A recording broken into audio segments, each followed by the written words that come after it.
à tous. Voilà, bien, nous sommes toujours à l'écoute de l'Évangile sans contour. Et c'est un privilège encore ce matin bien de pouvoir ensemble bien ouvrir la parole de Dieu et en même temps euh, vous exprimer toute la foi que j'ai dans mon cœur et tout cet amour que Dieu y déverse pour vous fortifier, vous encourager, pour toujours aller plus loin avec le Seigneur. Voyez-vous, actuellement, on parle beaucoup de coach. Il y a des coachs sportifs, on le voit au niveau de la télévision, au niveau de tous les tournois, tout cela. Et maintenant, même, il y a des coachs dans la vie privée. Chacun cherche un coach, même parfois, même souvent, même dans les églises, au lieu de dire le pasteur, eh bien, on va l'appeler le coach. J'aime pas trop ce nom. Mais par contre, c'est vrai, il faut qu'il y ait quelqu'un qui nous booste. Et si nous voulons vraiment prendre ce nom de coach, eh bien, n'oubliez jamais une chose, c'est votre vrai coach, vous, frères et sœurs, en Jésus-Christ, c'est Christ qui vit en vous par son esprit. Dans Genèse chapitre 1, verset 2, il est écrit que la terre était informe et vide, et l'obscurité couvrait l'océan primitif. Et le souffle de Dieu se déplaçait à la surface de l'eau. Le souffle de Dieu. Oh, le souffle de Dieu. J'aime cette expression parce que le souffle de Dieu nous fait penser mais justement à l'Esprit de Dieu qui plane, qui est là, qui nous rend joyeux, qui nous rend forts, qui nous relève lorsqu'on est fatigué. Et ce matin, je pense à tous ceux qui, pour une raison quelconque, eh bien, se sont arrêtés au bord du chemin. Et au fond de leur cœur, ils entendent faiblement cette voix qui leur dit « Voici Jésus est le vrai chemin. Prends-le. Recommence à marcher avec lui. » Et voyez-vous, ça c'est vrai.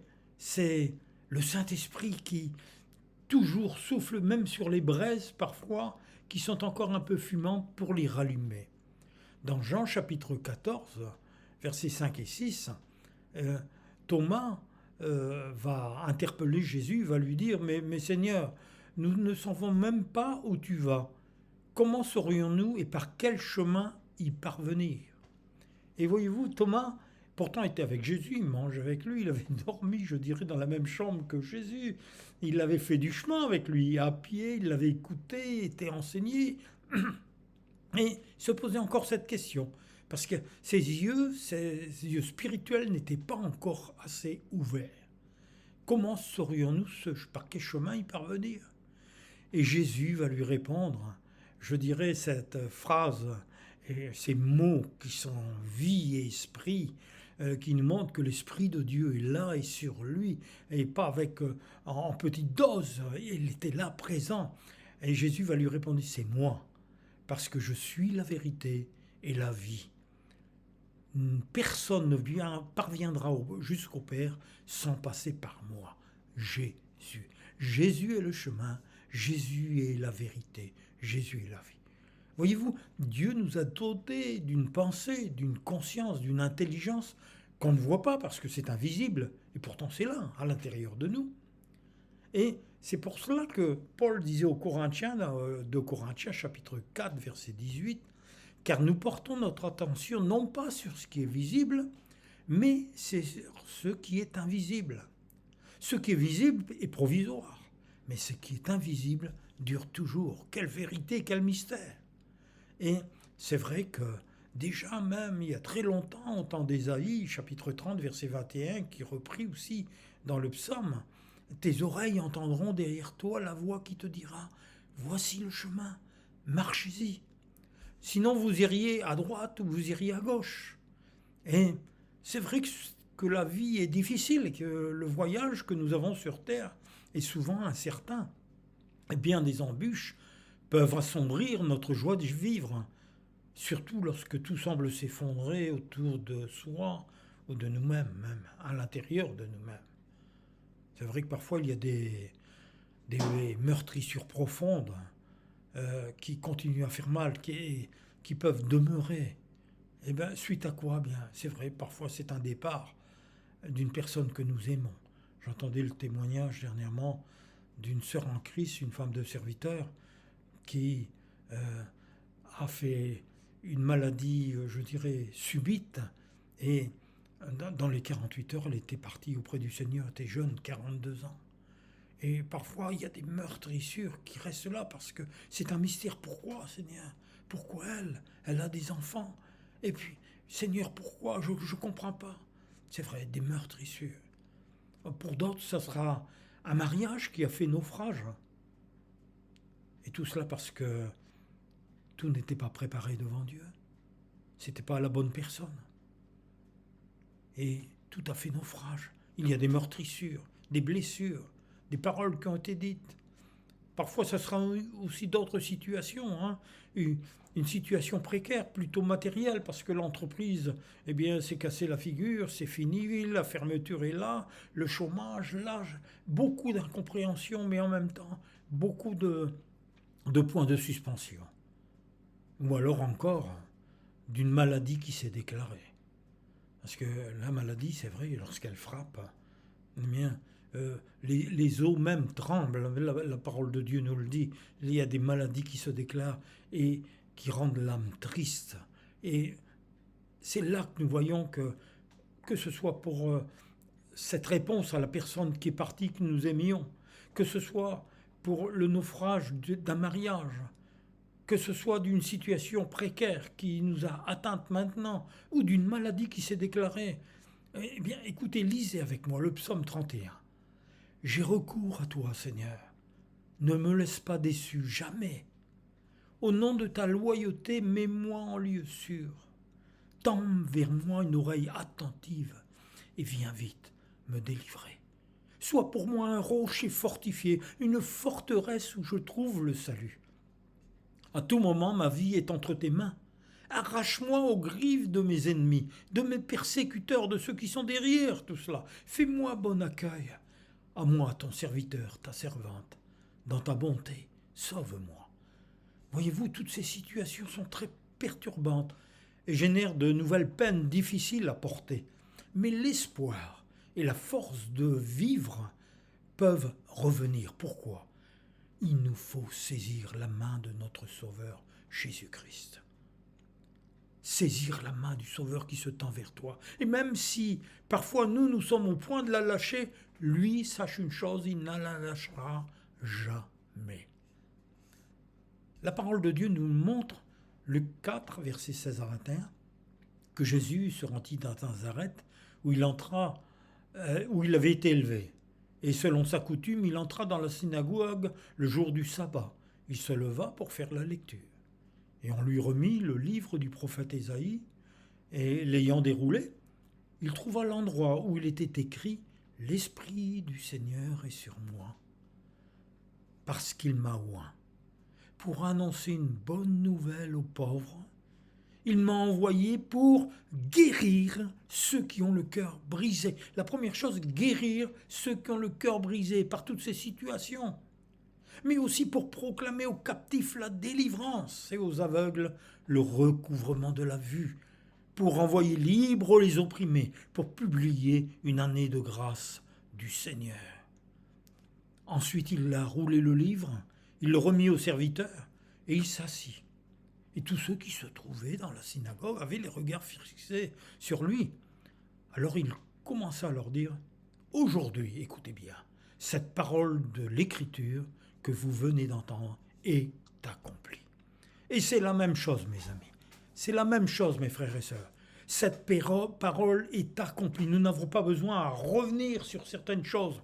Dieu est toujours, je dirais, au travail dans les cœurs pour que nos yeux soient fixés sur sa parole et que vraiment nos cœurs soient ouverts pour la croire. Pour ça, l'apôtre Jean nous dit dans 1 Jean chapitre 1 versets 2 et 3, « Celui qui est la vie, c'est-à-dire Jésus, il s'est manifesté. » Et il continue aujourd'hui en 2026. Et Jean dira, nous l'avons vu, nous en parlons en tant que témoins. Et nous vous annonçons la vie éternelle qui était auprès du Père et qui s'est manifestée pour nous. Oui, ce que nous avons vu et entendu, nous vous l'annonçons, à vous aussi, afin que vous aussi vous soyez en communion avec nous. Or, la communion dont nous jouissons est avec le Père et avec son Fils, Jésus-Christ. Alléluia. Alors saisis la main de Jésus qui nous relie à notre Père. À notre Père céleste, oui, pour être aidé, secouru, sauvé, purifié, protégé, transformé. Rien n'est impossible à Dieu. Luc a marqué 1, verset 37. Oui, rien n'est impossible à Dieu. Alléluia. Je me souviens d'un frère qui, avant d'être mon frère en Christ, c'était un rugbyman. Et puis, il était sceptique. Sa femme était convertie. Elle avait rencontré le Seigneur Jésus. Et lui, c'était un gars qui était bien, qui avait un bon cœur, qui était droit, qui était fort. Mais par contre, au niveau de la foi, il y avait quelque chose. Et le jour où il est venu écouter l'évangile, lorsque la parole de Dieu a été prêchée, et c'était au sujet de cette main que Jésus tendait, vous savez, comme un naufragé qui est là, perdu dans l'océan, il n'y a rien, puis d'un seul coup, il y a comme un bateau qui arrive et qui lui jette une bouée de sauvetage. Et ce naufragé saisit cette bouée de sauvetage. Et là, dans le message, il disait bien, vous aussi saisissez cette bouée de sauvetage. Cette bouée, c'est Jésus. Il veut vous sauver. Il veut vous donner la vie éternelle. Il veut vous pardonner vos péchés. Il veut vous donner une vie nouvelle. Et ce frère qui s'appelait Gilbert s'est avancé pour la prière. Et lorsque le prédicateur lui a dit, qu'est-ce que tu veux qu'on fasse? Qu'est-ce que tu veux que le Seigneur fasse pour toi? Il dit, je viens pour saisir la bouée. Oui, mes amis, mes frères, mes sœurs, rien n'est impossible. Ce matin aussi, saisissez la bouée. Et Romains 10, verset 9 nous dit, si de ta bouche tu affirmes devant tous que Jésus est le Seigneur, et si tu crois de tout ton cœur que Dieu t'a ramené d'entre les morts, l'a ramené d'entre les morts, tu seras sauvé. Alors, c'est simple, croyez-le de tout votre cœur. Et confessez-le de votre bouche, que vos oreilles et votre cœur entendent ce que vous êtes en train de proclamer. 2 Timothée chapitre 1, versets 9 et 10. La puissance de Dieu qui nous a sauvés et nous a adressé une sainte vocation, non à cause de nos œuvres, ou selon nos propres desseins, mais c'est selon son propre dessein, et selon la grâce qui nous a été donnée en Jésus-Christ avant les temps éternels, et qui a été manifestée maintenant par l'apparition de notre Sauveur, Jésus-Christ. Il va appuyer encore qui a détruit la mort en nous donnant la vie éternelle, et a mis en évidence la vie et l'immortalité par l'Évangile. Alléluia, l'immortalité. C'est-à-dire notre voyage sur terre un jour se terminera, et puis là nous allons entrer dans le royaume de Dieu avec notre Seigneur et notre Maître. Nos yeux vont le voir. Nous allons voir le Père, nous allons voir le Fils, nous allons voir, je dirais, ces anges, ces archanges, nous allons voir tous ces millions d'êtres célestes qui sont dans le royaume de Dieu, et aussi tous les témoins qui ont cru avant nous et qui sont déjà dans le royaume de Dieu. Et voyez-vous, c'est pour cela que tant que nous sommes sur terre, encore regardez, cet homme qui était Jérémie, le prophète, il était, à un moment, il était au plus bas, hein, il était seul, il faut le dire aussi, il y avait une pression sur lui terrible. Mais au chapitre 3, versets 21-23, alors qu'il rentrait dans des lamentations, d'abord ça s'appelle les lamentations de Jérémie, et il dit, voici ce que je veux repasser en mon cœur, ce qui me donnera de l'espérance, entre parenthèses par la foi.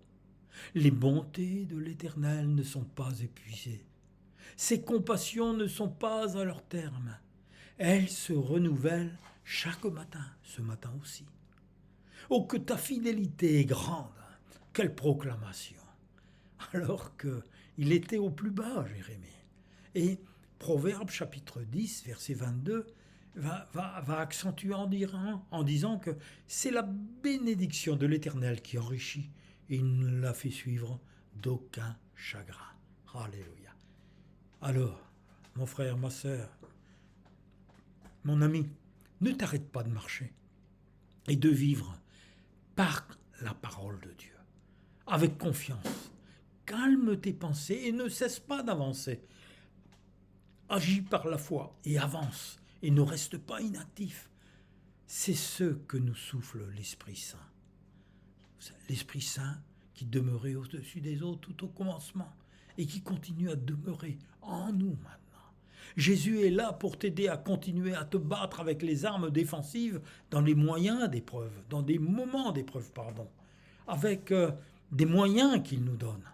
Éphésiens 6, 11, revêtez-vous de toutes les armes que Dieu vous offre, mettez l'armure, afin de pouvoir tenir ferme contre les ruses du diable. Oui, les ruses du diable, et sachez-le mes amis, mes frères, mes sœurs, nous sommes dans un temps particulier. Relisez Daniel 7 et vous verrez que l'antichrist, l'esprit de l'antichrist qui agit, qui est déjà dans ce monde et qui accentue sa pression et qui veut changer les temps et la loi. C'est-à-dire insidieusement, il veut faire basculer même ceux qui croient, je dirais, en les éloignant de Dieu et en les mettant, en attaquant leur foi, en les mettant dans le doute. Non, Jésus est là pour t'aider à continuer à vivre dans sa paix. Avec une foi inébranlable en sa parole. C'est sa parole. On n'a pas le droit d'y toucher sa parole. On n'a qu'à la boire, la lire et la laisser s'imprégner dans notre cœur. Mais que personne n'y touche pour la transformer. Philippiens 4, 7. Et la paix de Dieu qui surpasse toute intelligence gardera vos cœurs et vos pensées en Jésus-Christ. Et oui, c'est la loi aussi de la foi. C'est la loi de la foi. Et la Bible nous dit dans Hébreux 11, 6, « Or sans la foi, il est impossible de lui être agréable, car il faut que celui qui s'approche de Dieu croie que Dieu existe et qu'il est le rémunérateur de ceux qui le cherchent. » Et voyez-vous, cette conviction intérieure forte qui nous est donnée, qui t'est donnée, eh bien c'est le Saint-Esprit qui l'a mis. C'est important. C'est très important. Je me souviens d'un vieux serviteur, et je me posais même la question lorsque je l'entendais chanter un petit chœur qui disait « Être sauvé, c'est merveilleux, mais le rester, c'est encore mieux. » Puis je disais quand même, il exagère, Seigneur, une fois qu'on t'a. Et oui, mais une fois qu'on a le Seigneur dans notre cœur, le rester, c'est encore mieux, dans cette communion avec Jésus. C'est pour ça que l'apôtre Paul disait dans Romains chapitre 1, versets 16 et 17, « C'est sans crainte que j'annonce la bonne nouvelle. Elle est en effet la force dont Dieu se sert pour sauver tous ceux qui croient. Les Juifs d'abord, mais aussi les non-Juifs. » En effet, la bonne nouvelle, c'est-à-dire l'évangile de Jésus-Christ, révèle comment Dieu rend les humains justes devant lui. Christ a tout pris sur lui. Et c'est par la foi seule, du commencement à la fin, comme l'affirme l'Écriture. Alors, que de tout ton cœur, tu dois le croire pleinement et tout simplement. Que ton cœur se rappelle à chaque fois que Jésus t'a rendu juste devant Dieu. Romains, chapitre 5, verset 18. Ainsi donc, comme par une seule offense, la condamnation a atteint tous les hommes. De même, par un seul acte de justice, la justification qui donne la vie s'étend à tous les hommes. Merci Seigneur Jésus de t'être sacrifié. Merci de nous avoir donné ta justice, d'avoir tout pris sur toi. Et même si l'ennemi invisible essaye de te bloquer, de te paralyser, alors brandis le bouclier de la foi pour te protéger des flèches empoisonnées qui portent un nom aussi, c'est la pitié de soi. Fais attention, des flèches, la pitié de soi. Ne regardez qu'à toi-même, te plaindre, de regarder tout. Non, laisse tout cela, mets le bouclier de la foi. 1 Pierre, chapitre 4, verset 12. Mes chers amis, frères et sœurs, ne vous étonnez pas d'être en plein feu de l'épreuve, comme s'il vous arrivait quelque chose d'anormal. Il continuera dans chapitre 5, versets 8 à 11. « Soyez bien éveillés, lucides, car votre ennemi le diable rôde comme un lion rugissant, cherchant quelqu'un à dévorer. Alors résistez-lui et en demeurant ferme dans la foi. Et rappelez-vous que vos frères dans le monde entier, surtout actuellement encore, nous en entendons parler, que ce soit le Nigeria, le Pakistan, en Chine, partout. Il est écrit dans le monde entier, passe par les mêmes souffrances. Et si vous souffrez, vous aurez à souffrir encore un peu de temps. Mais Dieu, source de toute grâce, vous a appelé à participer à sa gloire éternelle dans la communion avec Jésus-Christ. Il vous perfectionnera lui-même, c'est lui. Il vous affermira, il vous fortifiera et vous établira sur des solides fondations. À lui soit la puissance pour toujours. Amen. Quelle parole magnifique, quelle proclamation magnifique, quelle vérité magnifique. Et encore, cela éveille nos sens, je dirais, à l'intérieur de nous-mêmes, et notre esprit, dans Éphésiens 6, versets 12-14. Et cela nous rappelle que nous n'avons pas à lutter contre des êtres humains, mais contre les puissances spirituelles mauvaises du monde céleste, contre les autorités, les pouvoirs et les maîtres de ce monde obscur, comme nous le voyons actuellement encore, avec tout ce flot d'insanité qui est là, qui est dévoilé, avec cet homme qui avait vraiment donné sa vie au diable et qui a contribué à des crimes, que ce soit physiques ou émotionnels, dans beaucoup de jeunes et d'enfants. C'est un scandale. Mais derrière tout cela, il y a les maîtres de ce monde obscur. C'est pourquoi il dit « Saisissez maintenant toutes les armes de Dieu, et quand viendra le jour mauvais, vous pourrez résister à l'adversaire. Et après avoir combattu jusque la fin, vous tiendrez encore fermement votre position. » Quelle promesse! Le Saint-Esprit est en nous. Alors tenez donc vous prêts, ayez la vérité comme ceinture, bien serrée, autour de la taille. Portez la droiture comme cuirasse. Et, voyez-vous, même le poison pervers de Satan, qui agit dans l'invisible, ne pourra rien contre vous. Parce qu'il cherche à dominer les pensées, à voler notre volonté, c'est-à-dire même notre personnalité.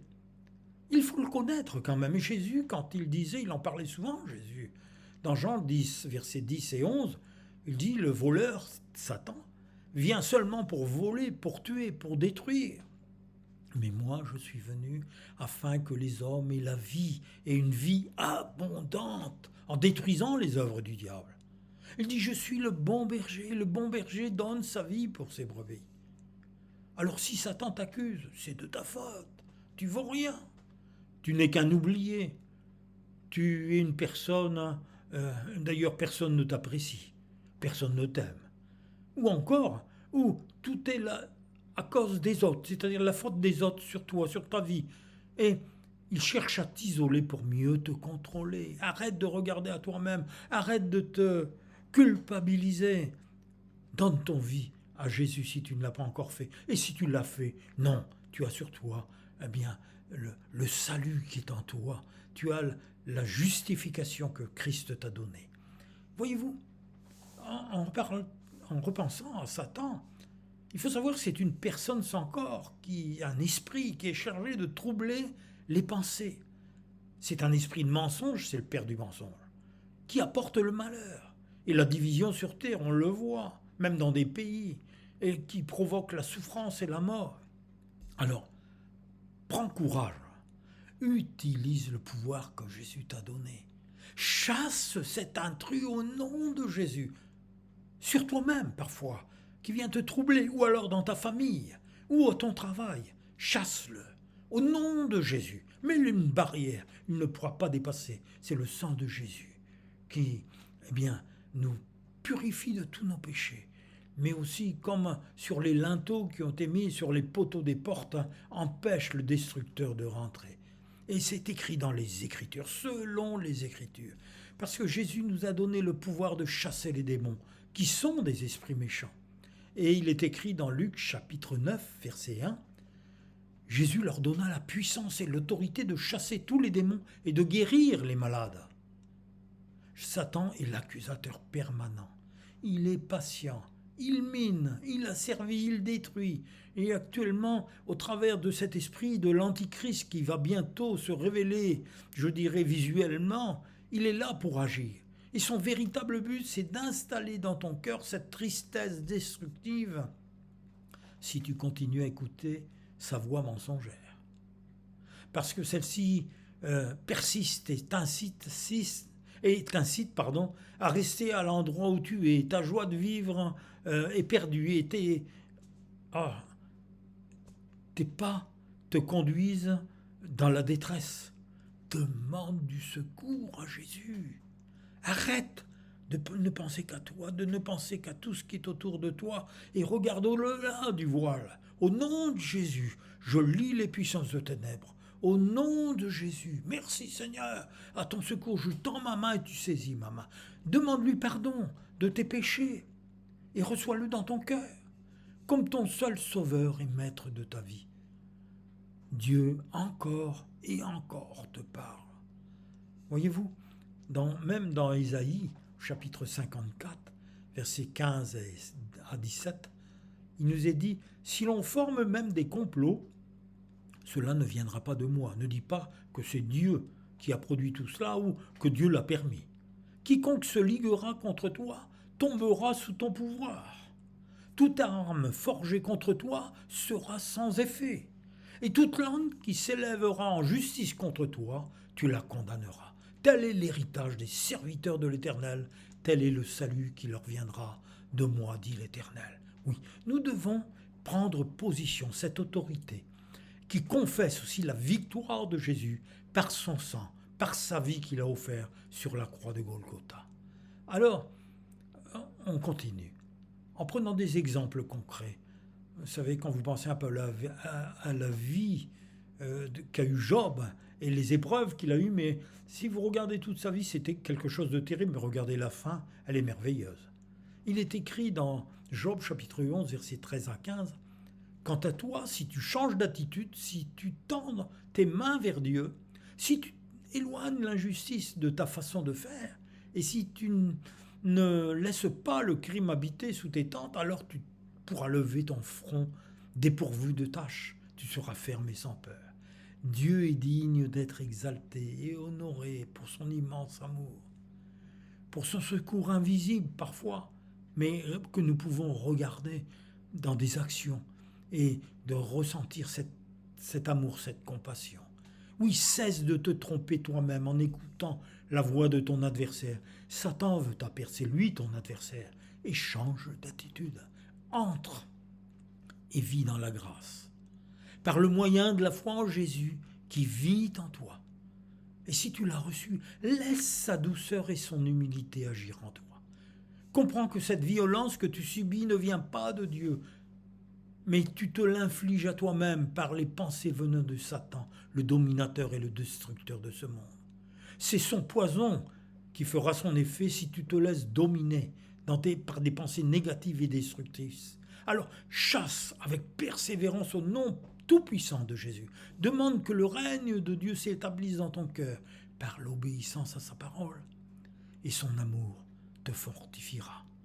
Ce n'est pas par tes efforts éphémères, ni de ta volonté que tu réussiras, mais avec l'aide de Jésus, de celui qui vit en toi, par son esprit, le Saint-Esprit, agira, et l'effet même de tout poison sera rendu nul. Père éternel, merci pour Jésus, ta parole, qui pénètre dans mon cœur, par la foi, pour mettre en déroute tous les esprits qui m'attaquent, ces esprits de confusion, de tristesse, de dépression qui occupaient mes pensées. Je te loue et proclame que par la puissance dans le nom de Jésus, je triomphe sur tous mes ennemis. Et je triompherai sur tous mes ennemis. Je suis délivré de tous mes ennemis et je verrai ta gloire et ta bénédiction dans ma vie. Alors frères et sœurs, chers amis, passez une bonne journée. Soyez bénis. À notre Dieu soit la gloire, le règne, la force et la puissance en Jésus-Christ.